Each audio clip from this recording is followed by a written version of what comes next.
welcome everyone. Hello. Welcome everyone to Waller's Coffee Shop. We're here for the memorial poetry reading for Anthony Harrington. Thank you all for coming. I'll just begin with a brief biography of Anthony Harrington. He was born September 10th, 1938, died March 14th, 2024. He was born and raised in Philadelphia, where he received a degree in philosophy from St. Charles Seminary. He lived in the Atlanta area the last 4 decades of his life. His verse has appeared in Midwest Poetry Review, The Classical Outlook, Western Humanities Review, Light, The Saturday Review, and many other magazines. Examples of his verse have been used in textbooks by Robert Wallace and Miller Williams, as well as in the Random House Treasury of Light Verse. His poetry volumes include Tersery Versery by Hendricks Publishing, 1982, The Man in the Goodwill Bin by Tinhorn Press, 1987, and From the Attic, Selected Verse, 1965 to 2015 by Kudzu Editions, published in 2015. He was an associate editor for the poetry magazine Calamaro. Many folks here knew Tony as in many other aspects. To me, he was a wonderful person to talk to, great conversationalist, was a curious person, loved knowledge, loved to know things.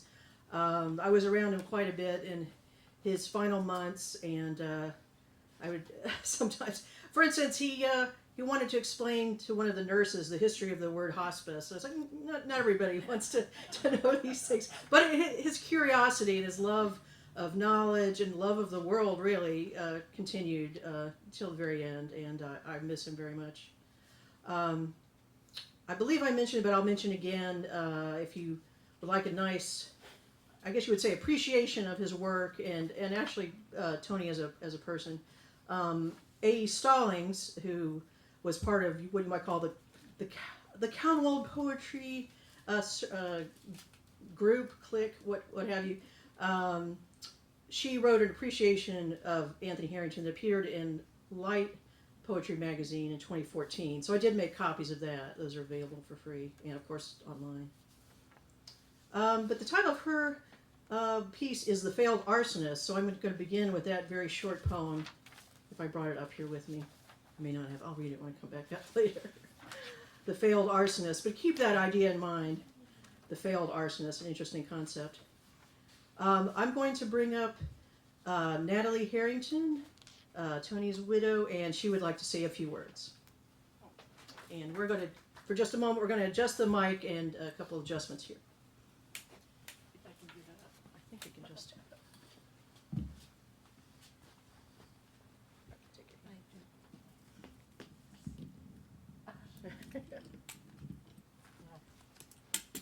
Oh, thanks. You want to, oh God, I'm dropping all my Kleenex. Oh, that's right. Okay. Okay. You have to forgive me. I can't talk about Tony without crying. I'm going to try real hard. First, I want to thank the kindness and generosity of Ruth and Windham. They are unbelievable over the years. Since Tony has died, they epitomize the word friendship. Before Tony died, he told me to thank them so much for their caring and friendship. Also, a few days before Tony died, when he could still write, he scribbled down what he wanted on his marker, and I have a picture of it here. And what it says is, versifier, poet. And that's exactly what he got. It's there now. And he truly was a versifier. He was a wonderful poet, as you know. Tony loved words. There was never a word I asked him about that he couldn't spell and tell me the definition. Only now do I realize how brilliant he really was.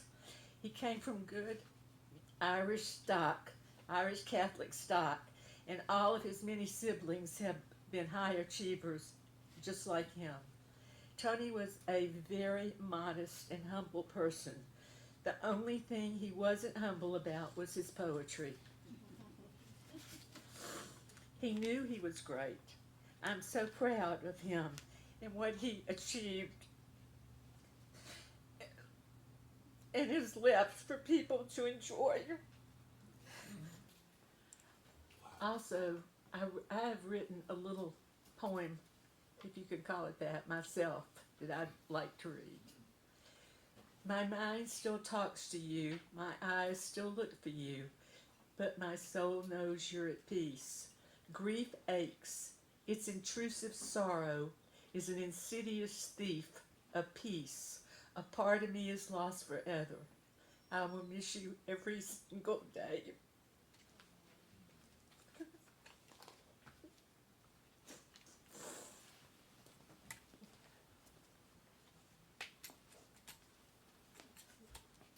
That was beautiful. Thank you. Thank you.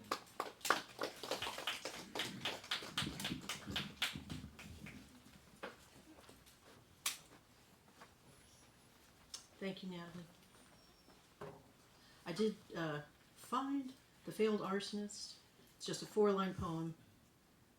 Failed Arsonist. I am, sad to say, an inveterate small versifier, thousands of tiny flint steel sparks, and never a 4-alarm fire. So sometimes immodest, sometimes modest, a little bit of both.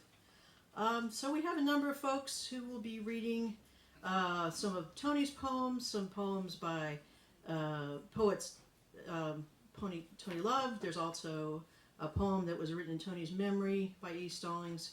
And these same folks will speak a little bit about Tony as they knew him.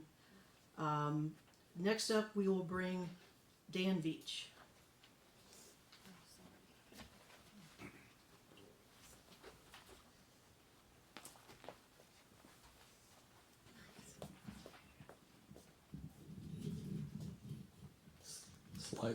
Slight mic adjustment.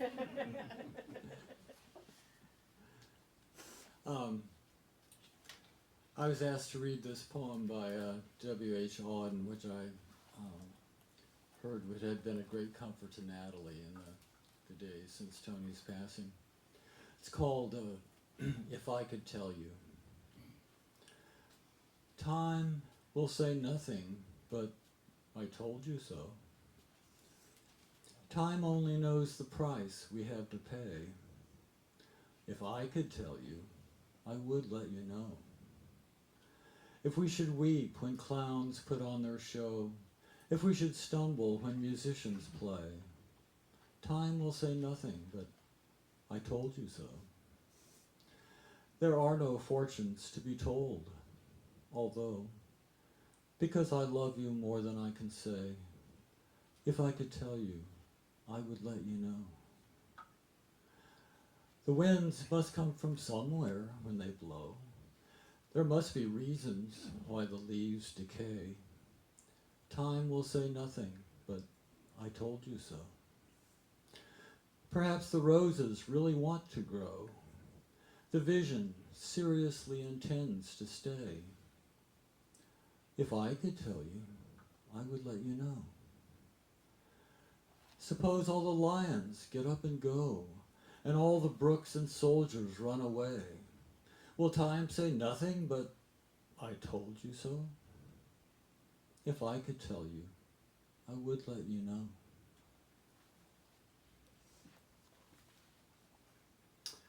And the failed arsonist actually did set off some wonderful 4-alarm fires, many of which were contained in his book called The Ballad of Eskimo Nell, which was my favorite of Tony's, and I highly recommend.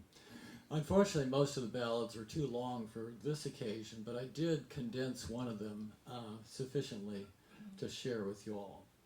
And it's called The Ballad of Margaret Mary. It's a very Catholic ballad. A tale of the Old West. Now, back in the 1880s, submissive women were the rule. when Margaret Mary McElroy left a Boston convent school. Alas, kicked out was Margaret Mary, humiliatingly expelled for certain views of the female sex she obstinately held. She thought in no uncertain terms that woman was not inferior. What's worse, she said so right out loud in front of Mother Superior.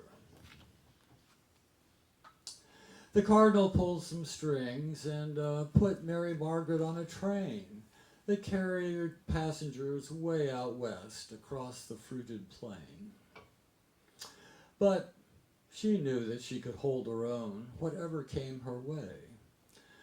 Under the undies in her portmanteau, an equalizer lay. For Mary Margaret's father had been, before alcohol brought him down, as fine a cop as ever walked a beat in Boston town. He'd wanted a son, but got a girl, a fact he couldn't change. So week after week, he'd taken her down to the pistol range. and on his deathbed, dear old Dad, half through sweet heaven's door, bequeathed to his darling daughter a Colt Navy 44. Broken Jawbone, Arizona was where she set up school. She taught the children all 3 R's along with the golden rule. Mary Margaret prospered and grew in wisdom, age, and grace, making most of her friends among the girls who worked at Miss Kitty's place.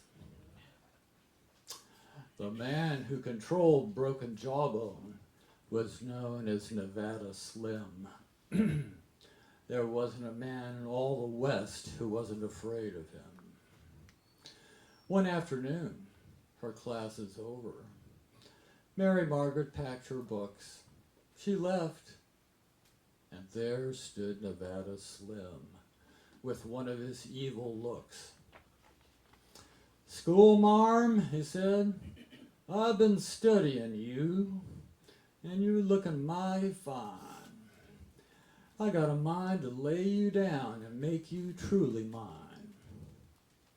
"Why, Nevada Slim," Mary Margaret said, in a voice both coy and pert, "what took you so long, you devil, you?" And she lifted up her skirt. The gunfighter leered and licked his lips as he saw a flash of thigh. It was the final thing Nevada saw with his lascivious eye. For Mary Margaret had calmly drawn from a holster on her calf the Colt 44 she used to blast Nevada's head in half. From that day on, she was famous, from Canada down to Texas, for proving in her own proud way how equal were the sexes. And what became of her? Did she find love and life and laughter? Of course she did. Miss Kitty and she lived happily ever after. Very good.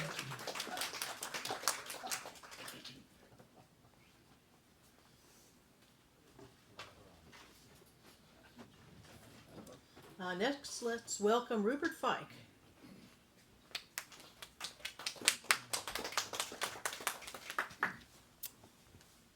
All right, thank you, Ruth. Thanks everyone for coming. Tony. Oh, Tony, yeah. uh, Tilt the mic back up, yeah. Tony meant a lot to me. He meant a lot to a lot of people. He was kind of like the heart and soul of Calamaro during the 90s, the teens. No matter who was reading, you know, there would be a break, and I'd go out there in that little alcove where the cookies were, and I'd seek out Tony, and it was just always something. He always had something to tell me, something that I didn't know, or something I wanted to know, or something I wanted to know, but I didn't know I wanted to know. But I now knew. one reading I read something about, I'd mentioned James Dickey in an offhand manner. He said, Rupert, you know, I was on a airplane ride with James Dickey. I saw him get on. I said, well, if his plane crashes, America is going to lose a really great poet. There's a part that says, and the Dickey family is going to be really sad. Oh my God. So I'm going to read this poem by A.E. Stallings, Alicia, who, that may be the whole point of Calamaro Poetry at Calamaro, which was to produce her, you know. It's like Miracle Grow, you know, just add water and Calamaro. And it's somebody who was going to, you know, win a MacArthur Award, a Genius Grant, is going to grow up. But there's a note to this. This poem nods to several Calamaro poets, a group who were active in Atlanta through the late 20th and the beginning of the 21st century, including me, Lane Young, Tony Harrington, Eugene Ellis, Ron Hendricks, the physician poet John Stone, and Turner Cassidy. So the name of this poem is Herrick, H-E-R-R-I-C-K. That was an English poet of the 17th, 16th century who wrote, Gather you rosebuds while you may. Everyone's heard that one. Herrick, light, us. Lane told me Tony Harrington. She told me you were dead. She'd driven me to visit you beside your hospice bed. I smiled as I remembered how often you and Jean debated books and poetry and all things in between. You've dragged on your last smoke. Your wisecracks have waxed sterner. I hope you're back to bandage with Hendricks, Stone, and Turner. We'll miss you here where nightingales are scarce, and what is worse is, death takes us all, the bastard. Cheat him, Tony, with your verses. I love that. She rhymed the worse is with verses. Nice. Okay, you got to be a MacArthur genius for that. I'm going to read a couple more. This one is just like another 4-line poem, but it's just the first 2 lines are just so genius. A little town of Bethlehem Steel. How sad is your dismal story. No Trumpian trade war tariff deal will restore your former glory. But who could think of that? A little town of Bethlehem Steel. Nice. That's too much. All right, then there's A Prayer for Judas, which begins with some Latin, which of course Tony knew his Latin. Inter pontum et fontem, which means between the bridge and the water. I go on to say that's where the world is. But Judas, the coins flung away he'd been given for a kiss. In despair, Judas went off and sought suicide's abyss. Around his neck, sad Judas arranged a snake of rope and stepped into the darkness of those devoid of hope. I pray the God of Jesus allowed his Judas light in that eternal instant before the noose jerked tight. And pray such grace be granted to each of us at our end, who still live on as traders with silver not yet spent. I'm going to finish up with this one I found just like going through his Facebook page, right? Tony's Facebook page was pretty amazing. He would put these poems up and then people would respond to him. And then I would go, oh my God, Louis Turco just responded to Tony's poem. Okay, you guys don't know, Louis Turco is like the pinnacle of, he wrote these poetry books of how-to poetry, back in the 80s and 90s.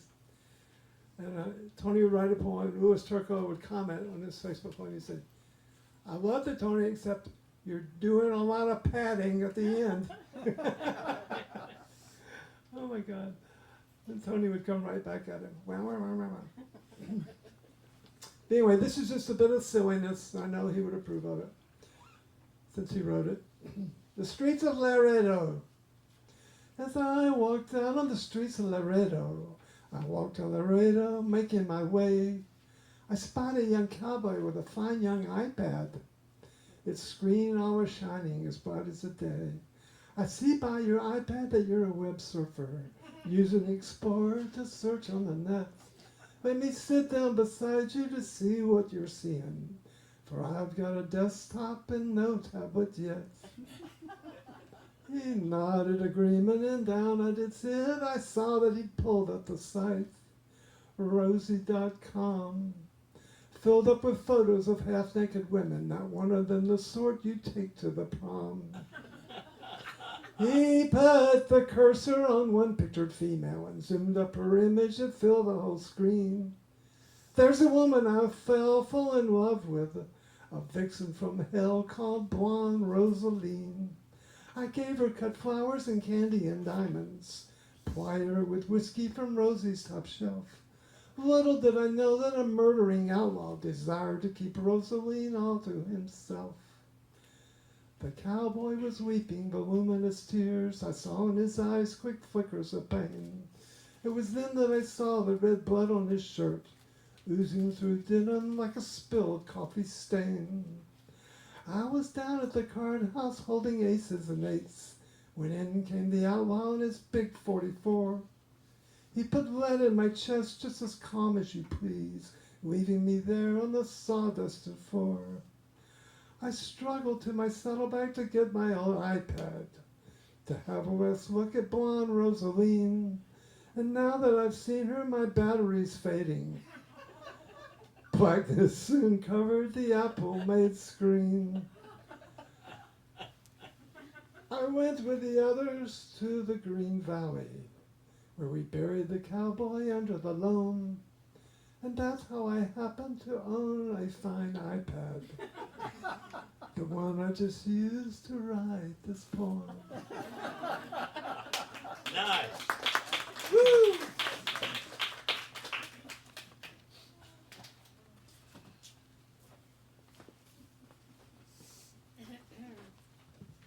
Next, we'll bring up Stephen Windham.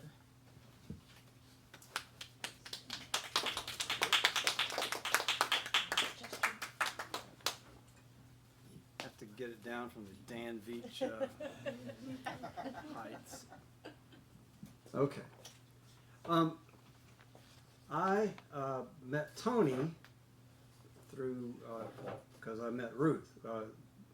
She read one of my poems in a journal, discovered I was living here in Atlanta, and invited me to the Calamaro readings, which I'd never heard of, even though I'd lived here for 20 years by that point.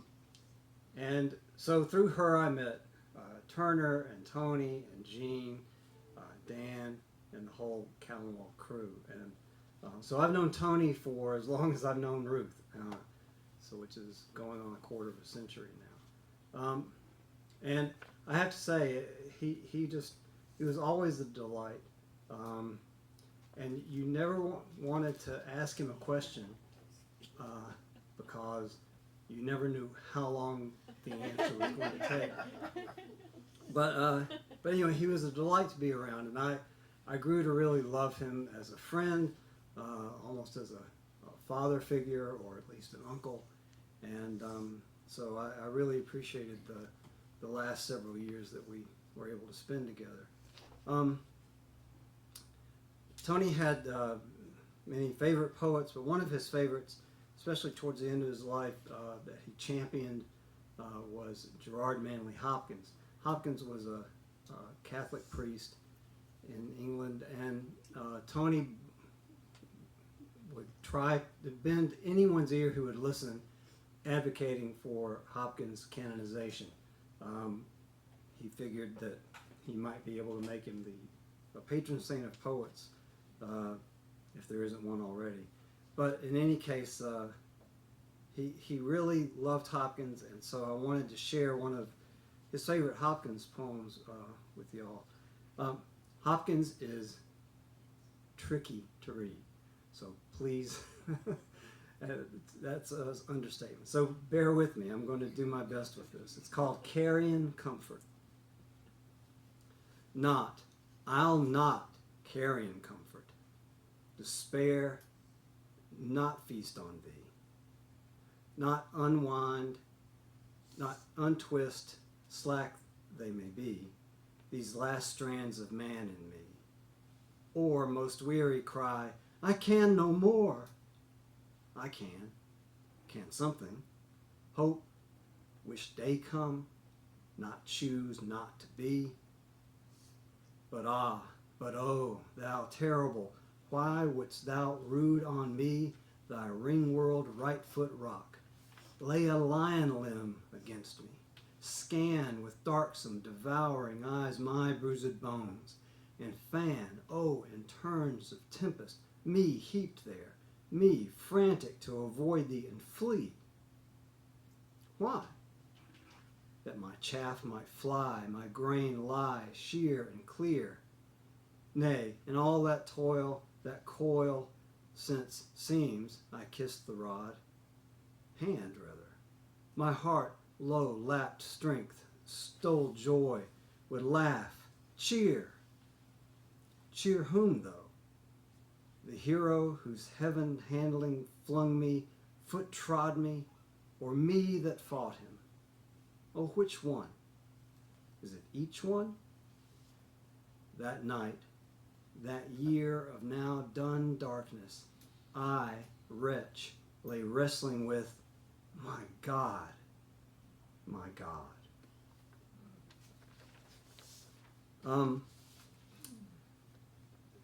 So the next poem comes from two different incidents. Ruth and I took Tony to see a baseball game. He grew up in Philadelphia and as a child would attend Philadelphia A's games when they were still being managed by Connie Mack. Wow. And so then later he would go to see baseball games at Connie Mack Field. So he had not been to a baseball game in I don't know how long. So he said he'd like to go at least one more time. So we took him to a Braves game. We had a wonderful time.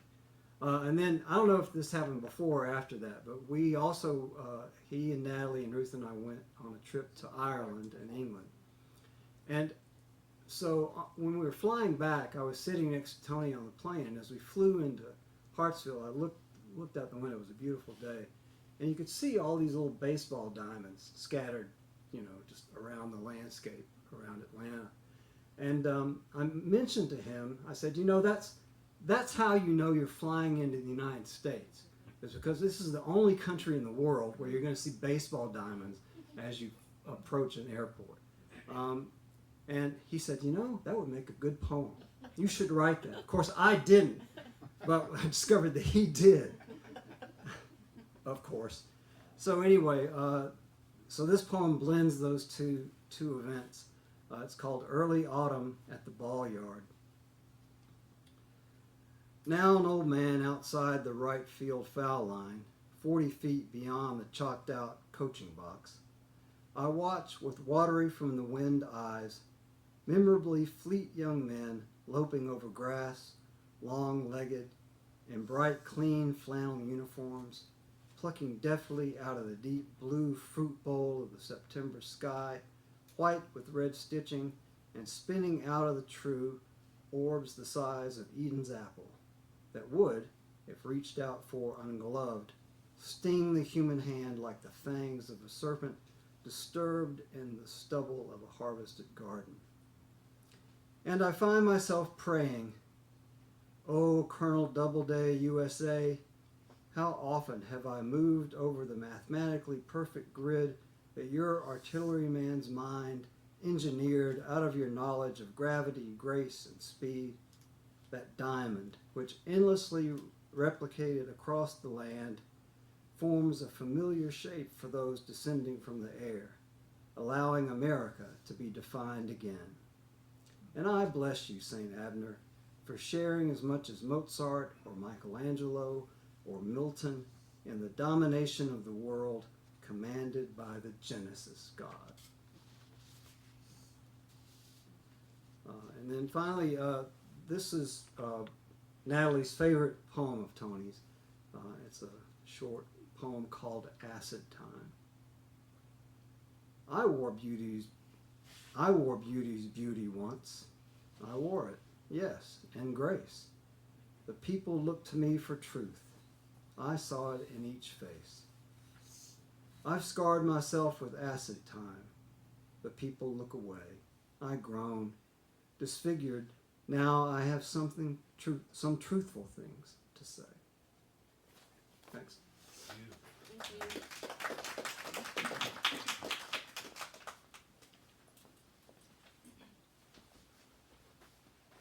Next, let's welcome Adrian Fillion.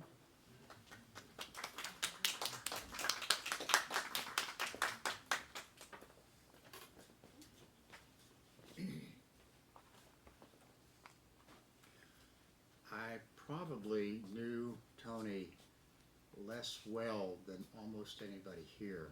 Certainly, I didn't know him as well as those who have read so far. But I liked his work, and I loved his sense of humor. He wrote a number of short poems, quatrains, couplets, clairhues, and I'm going to read just a few of those. This is Adult Education.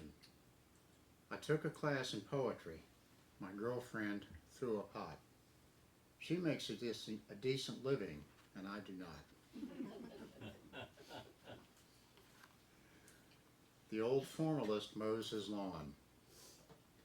I recall Whitman's child asking, "What is the grass?" I can tell him what it is. It's a pain in the ass.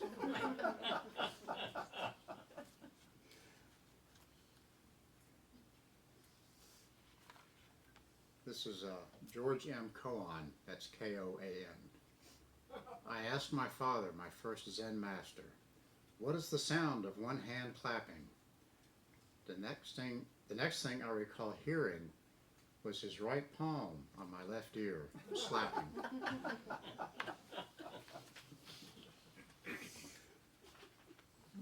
Misfortune Cookie. Do not let a sense of security lull you and drug you. You will meet a tall, dark stranger, and he will mug you.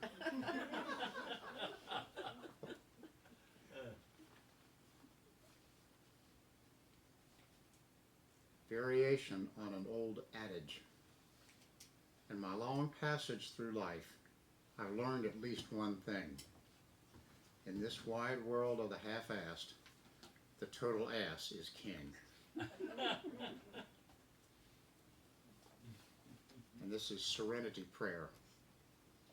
When I am troubled by the mill of life's daily grind, the irritations of its low, annoying hum, I bring the words of St. Francis softly to mind. Dear Lord, where is all this bird shit coming from? Nice. And late last night, this came into my head, and I read it in honor of Tony, of course. Anthony Harrington, ex-seminarian, our late old formalist, is now sorely missed.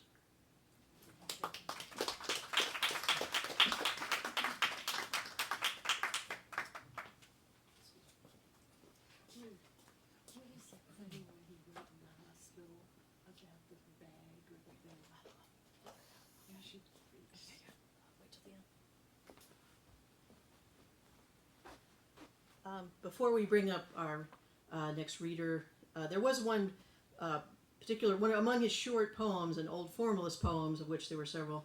I remember the last time Alicia was able to come visit, but she and her husband John Soropoulos did call Tony when he was in hospice from Athens, and John told Tony that this is a poem that was spoken over dinner in Oxford.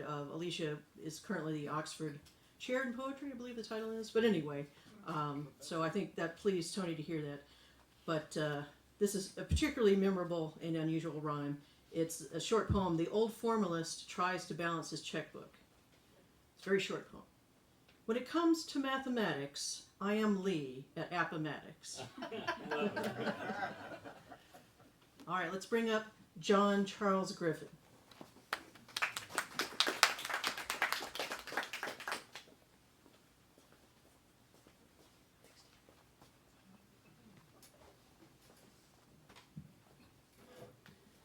there's been mention of Philadelphia in the equation of Tony's life. And I'm not sure what the hell he's got to do with it, but the Philadelphia Phillies are setting records of most wins in a season at this time of the year. They're 6.5 games up on the Atlanta Braves. So, He was an A's fan, so anyway, I want to also mention Tony had appreciation for Conrad Aiken amongst other poets. He would have been, if poets were politicians, he would have been the best campaign manager that ever existed. Conrad Aiken's epitaph down at Bonaventure in Savannah is one of my favorites, and I think of Tony when I think about this. And Conrad Aiken had written on a bench in his gravesite, Cosmos Mariner, destination unknown. So, thank you, Ruth, for having us here tonight. Thank you for organizing this. And it's great to spend time with Natalie, and I know that based on what I understand that Tony loved you dearly. So, now on to the poetry. If you're a spoken word artist and you're reading your own stuff, it's like you get up and do your thing. But if you're assigned to read someone else's material, you damn well better rehearse. So, my first assigned poem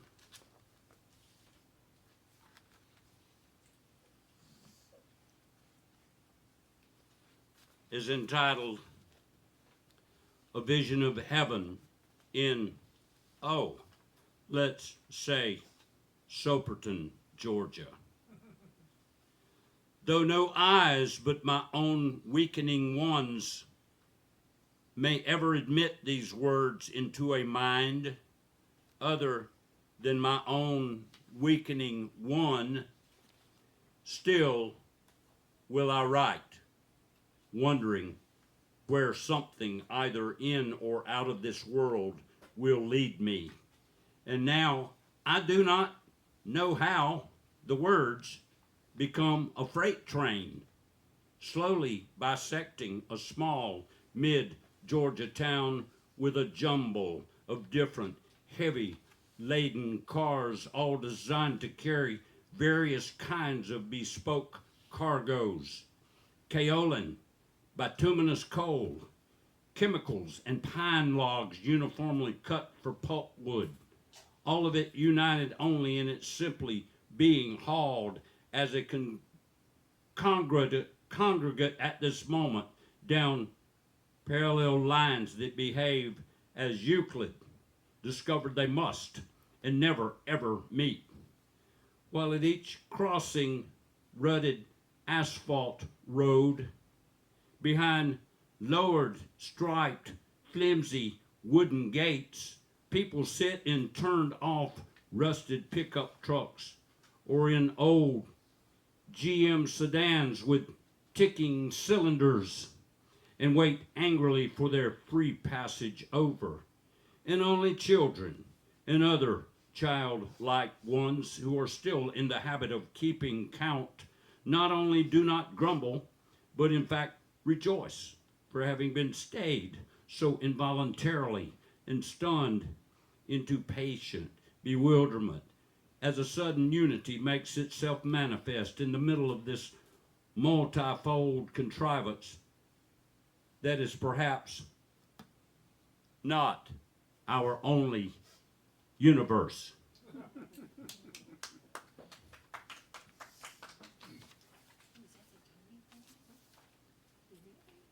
The next poem is a very short poem called Change, and I cannot help but make mention of my nephew, Mark Allen Griffin. He died last month. He died a month after Anthony. He was half of Anthony's age, and he died from ALS, and I think he's probably proud to be carrying Anthony's bags. He was a creative child, and I want to honor both of those individuals.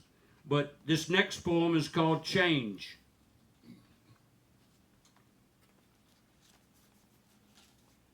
Overwhelmed by the cellular tsunami, even the open wall-mounted payphones are headed for the black oblivion of those boxes with a collapsing door, into which Clark Kent dashed many years before. In this new world, where now will children find smooth, cool coin slots to put their fingers in, always with a hesitant tremor of hope that maybe, just maybe, this magic time they'll touch the silver of an unclaimed dime. Thank you.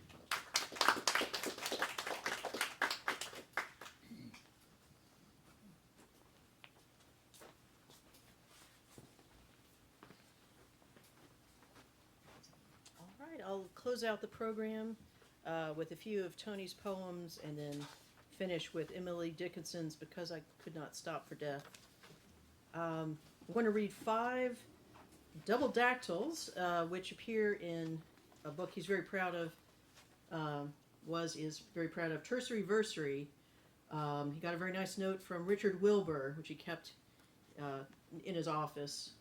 A little hand-typed note from Key West, I believe, sent to Tony after Richard Wilbur got his hands on this book. But they are unusual poems, and Tony is one of the few people, I believe, in the world who's ever written them. But you'll get a sense of them when I read them. They all start with higgledy-piggledy. They are about a person, and I guess the third to last line is a sort of a made-up word. So it'll become apparent as I read them. I'll read 5 of the poems. Copies of this are hard to find. When Tony and I went to the Westchester Poetry Conference, they let you sell some of your own books if you attend the conference. And so I ordered about as many as I could find online, and there aren't many available. So sadly, we don't have any available for free because they're rather precious. So, but here's a copy, and it was very nicely illustrated. Someone did some illustrations for each of a number of the famous people mentioned. It's a nicely put together book. All right, here we are. 5 double dactyls from Tersery Versery. Higgledy-piggledy, Euclid geometer, pained by the asking of what is the use studying doctrines so axiomatical, answered acutely, oh, don't be obtuse. Acute, obtuse, angle. All right. Next one's not quite as academic. This one's about Popeye the Sailor Man. Okay. Different vibe. Higgledy-piggledy, Popeye the Sailor Man cruised through the comics with olives so cute. Strictly adhering to spinach aphasia gave him the strength to whip Bluto the Brute. Higgledy-piggledy, Booker T. Washington preached to the brothers, have patience and poise. Calm in his world of the gradualistical made him an enemy, William Du Bois. Higgledy-piggledy, Congressman Dickinson had a young daughter his neighbors thought odd. Up in her attic, this anti-Amherstian scribbled short letters she posted to God. And last, Higgledy-piggledy, Iron Duke Wellington fought his way up to the rank of a peer simply by kicking a Bonaparticular army at Waterloo right in the rear. And this is the last poem by Tony that I'll read. It's near the end of From the Attic, one of the later poems he wrote. And similar to the Soperton, Georgia poem, has to do with railroad crossings. It's entitled Memory. And it takes him, and therefore takes us back to where he grew up, I believe Lansdowne, outside of Philadelphia. And what did we say about the tense? If God come to me, that is a correct sort of... Yeah, it's a way. It's a way. It's the subjunctive. Subject. There you go. So this is not a typo. We don't think. Okay. If God come to me, he must, by his own design, come to me along Rigby, Baltimore, Wycombe, Stewart, Stratford, Highland, and all the other avenues of my Quaker-founded boyhood home. O God, I do not, searcher for a single truth, envy you the multiple paths to the human heart you must follow, seeking us in the streets of our youth. At the intersection of Lansdowne and Garrett, every quarter hour there was imposed on traffic the passing of the red arrow lines' slow trolleys. How comes it, God, all these later years along, I find myself in a daydream? Oh God, it is so strange, idling in a car at that place of crossing roads, waiting for the gates to lift, for the light to change. And I'll end with a poem I shared with Tony. Of course, he was very familiar with it. Really the day that he died, early the day that he died, went to our friend YouTube and found someone reading this poem and played that for him, and I believe it did. I believe and hope it brought him comfort. By Emily Dickinson, Because I Could Not Stop for Death. Because I could not stop for death, he kindly stopped for me. The carriage held but just ourselves and immortality. We slowly drove, he knew no haste, and I had put away my labor and my leisure too for his civility. We passed the school where children strove at recess in the ring. We passed the fields of gazing grain. We passed the setting sun. Or rather, he passed us. The dews drew quivering and chill. For only gossamer my gown, my tippet only tulle. We paused before a house that seemed a swelling of the ground. The roof was scarcely visible, the cornice in the ground. Since then, 'tis centuries, and yet feels shorter than the day I first surmised the horses' heads were toward eternity. Thank you.